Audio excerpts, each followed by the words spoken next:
আসসালামু আলাইকুম। সবাই আশা করি ভালো আছেন, ভালো থাকবেন। আপনি তো শুনছেন জনাল মিয়ার ভাগ্নি হেকিম মিয়ার মেয়ে শামাশরের রুমা আক্তার বহুত বছর ধরে তো আমার সংসার করলো 10-12 বছর ধরে পরকীয়া প্রেমিকের সাথে পালাই গেছে, 3টা বাচ্চা ফালাই দিয়ে।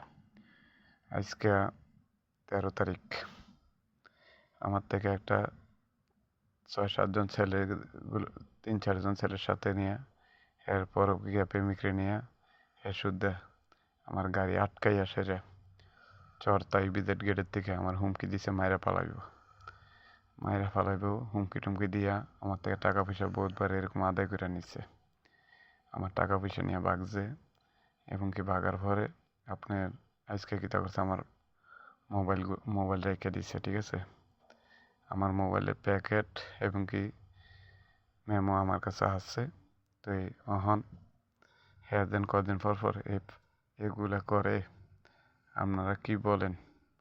হ্যাঁ রে বুঝি মাইনছে বলে তুমি তো চলে গেছো, ঠিক আছে ভালো কথা, তুমি আমার নামে মামলা করার জন্য।